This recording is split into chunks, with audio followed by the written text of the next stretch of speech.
पृथ्वी पर मनुष्य का जन्म कैसे हुआ? पृथ्वी पर मनुष्य का जन्म आज भी रहस्य का विषय है। आप भले ही कितनी किताबें पढ़ लें, लेकिन इस नतीजे पर धर्म और विज्ञान की राय आपको अलग अलग ही मिलेगी।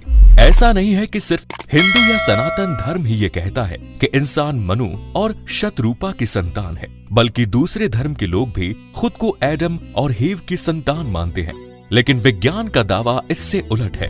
आज के इस वीडियो में हम यही जानने की कोशिश करेंगे कि आखिर पृथ्वी पर मनुष्य का जन्म कैसे हुआ। पृथ्वी पर जीवों की उत्पत्ति को लेकर हर धर्म गुरु, दार्शनिक और वैज्ञानिकों की राय अलग अलग है। हालांकि आप चाहें हिंदू धर्म ग्रंथ उठाएं या मुस्लिम या फिर ईसाई, उनमें आपको ज्यादातर बातें एक ही तरह की मिलेंगी, बस नाम अलग हो सकते हैं। हिंदू पुराण कहते हैं कि घनघोर अंधेरे में पहले ब्रह्मा का जन्म हुआ। जन्म के तुरंत बाद वो तपस्या करने लगे। तपोशक्ति से ही उनके एक एक अंग से जीवों का जन्म हुआ। पृथ्वी पर पहली जोड़ी मनु और शतरूपा की थी। पूरी दुनिया उन्हीं की संतान है। जबकि इस्लाम धर्म का कुरान कहता है कि अल्लाह ने हर जीवित चीज को पानी से बनाया है, उसी से पूरे संसार की रचना हुई है। जबकि ईसाइयों का धर्म ग्रंथ बाइबल कहता है 6000 साल पहले किसी एक शुभ दिन ईश्वर ने विश्व की सभी प्रजातियों की रचना एक झटके में कर दी। हालांकि इस बात पर कई लोग सवाल भी उठाते हैं, क्योंकि हिंदू धर्म की माने तो सिर्फ कलयुग ही 5000 साल बीत चुका है।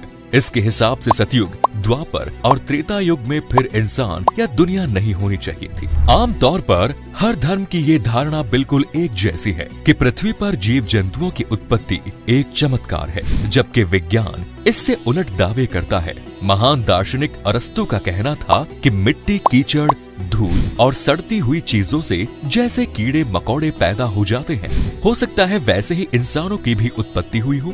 हालांकि फ्रांसीसी वैज्ञानिक लुई पाश्चर का कहना था कि किसी जीव से ही जीव की उत्पत्ति हुई है। ये संभव नहीं है निर्जीव चीज से सजीव इंसान बन जाए। साल 1871 में चार्ल्स डार्विन ने कहा था कि पृथ्वी पर इंसानों की उत्पत्ति रासायनिक अभिक्रिया और भौतिक प्रक्रिया के मेल जोल से हुई होगी। इसमें किसी दिव्य शक्ति का कोई रोल नहीं है।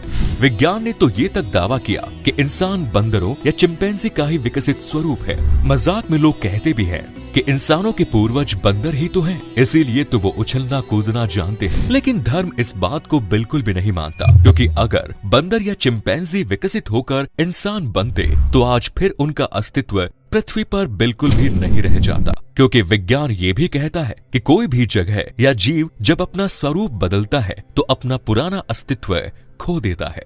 मजेदार बात तो ये है कि अब तक सभी वैज्ञानिकों ने जीवों का विकास ही समझाया है। सालों की रिसर्च के बाद सिर्फ यही पता लगा पाए हैं कि इंसान जब आदि मानव के रूप में जंगलों में घूम रहा था तो कैसे पत्थर से आग लगाया। उसके बाद उनके अंदर बुद्धि विकसित हुई, उन्होंने खेती शुरू की और फिर गृहस्थ जीवन बसाना शुरू किया। लेकिन जीवन की उत्पत्ति की असली वजह कोई नहीं समझ पाया है। इसकी वजह ये भी है कि जिस दुनिया को भगवान ने बनाया उसके बारे में भला हम इंसान कैसे जान सकते हैं। जैसे मृत्यु का रहस्य विज्ञान नहीं समझ पाया कि दुनिया किसने बनाई, ये नहीं समझ पाया। दुनिया में अचानक से लोग कहां से आ गए, ये नहीं समझ पाया, तो ये भला कैसे समझ जाएगा कि सबसे पहले पृथ्वी पर कौन सा जीव आया। अक्सर ये सवाल आप सुनते होंगे कि पहले मुर्गी आया कि अंडा, लेकिन इसका जवाब शायद किसी के पास नहीं है और ये प्रश्न मजाक में ही पूछा जाता है। अगर आप इसके उत्तर जानते हैं तो हमें कमेंट्स में बता सकते हैं। लेकिन धर्म के नजरिए से देखें तो आप चाहे किसी भी धर्म के हों,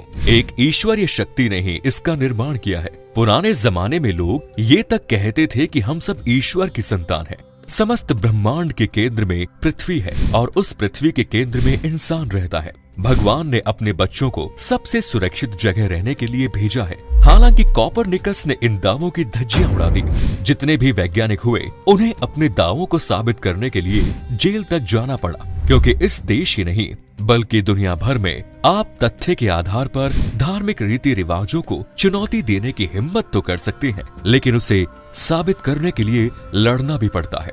आज कई धर्मों में कई तरह की कुरीतियां हैं जिसके खिलाफ लोगों ने आवाज उठाई, लेकिन किसी भी विद्वान ने लोगों को ये नहीं समझाया कि हम और आप आए कैसे। अगर मनु और शतरूपा वाली बात को सच माने, क्योंकि सनातन धर्म सबसे प्राचीन धर्म है, तो फिर पृथ्वी पर कोई और धर्म या जाति है ही नहीं।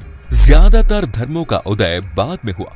इसीलिए जब कोई आपसे पूछता है कि आपका जन्म कैसे हुआ, तो आप अपने माता पिता का नाम बताते हैं। फिर खानदान पूछता है तो दादा परदादा का नाम बताते हैं। लेकिन असल सवाल का जवाब आप नहीं दे पाते कि आप यानी मनुष्य जाति इस संसार में कैसे आई, और ये आज भी एक तरह का रहस्य बना हुआ है। तो मित्रों, इसी के साथ आज की वीडियो में इतना ही। अब मुझे दीजिए इजाजत, मैं फिर लौटूंगा ऐसे ही कुछ और पौराणिक और धार्मिक कथाओं और जानकारियों के साथ। तब तक के लिए